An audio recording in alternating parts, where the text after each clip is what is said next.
Une trentaine de maisons ont défilé pendant la semaine de la haute couture n'existant qu'à Paris. À travers leur collection pour l'automne-hiver 2014-2015, les créateurs couturiers ont ainsi voulu avant tout mettre en avant le travail de leur atelier et préserver ainsi un savoir-faire et un artisanat. Moi, sans mes ateliers, sans mes assistants, je suis personne.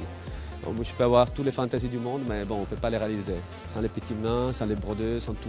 Plus que jamais, la haute couture se tourne vers l'avenir grâce à un renouvellement constant et des prouesses techniques de plus en plus étonnantes, comme la délicatesse des tenues tout en volume chez Christian Dior, ou encore les accessoires et vêtements vintage réutilisés pour créer des tenues époustouflantes chez Maison Martin Margiela. Chanel va même plus loin dans l'utilisation de nouvelles matières. Vous savez qu'il y a du béton dans les broderies, hein. C'est bétonné. Hein. Les robes couture n'ont pas de couture, elles sont d'un seul morceau. Hein. On fait des fonds et puis on moule ça dessus, on enlève le fond après. Tout le buste est en côte d'autruche, mais ça se brise comme du cristal. Donc il a fallu mettre dans certaines des fibres à l'intérieur de métal pour que ça ne se brise pas. Côté tendance, certains créateurs se sont en tout cas passé le mot sur le rouge et le noir, comme les deux nouvelles couleurs phares pour briller en soirée.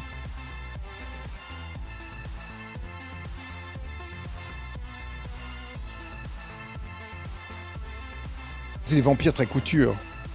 Les femmes vampires semblent en tout cas être prêtes à se marier. Un défilé haute couture se termine toujours par un moment de grâce, avec l'arrivée des mariées, toujours flamboyantes et féeriques.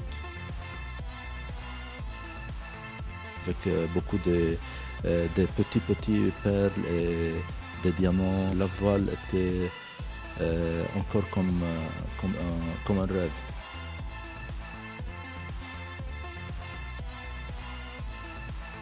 Il y a dans le truc des femmes enceintes une attitude, quelque chose qu'on ne peut pas faire en faux. Mais c'est belle comme ça, comme une gravure moyenâgeuse, comme un tableau de Van Eyck presque, non?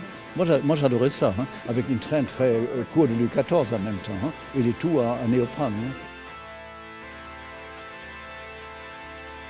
Enfin, une semaine de défilé n'est pas totalement réussie sans la présence des personnalités assises au premier rang. À noter parmi les plus assidus cette saison, Emma Watson et Jared Leto, sans oublier la plus star Jennifer Lopez chez Versace.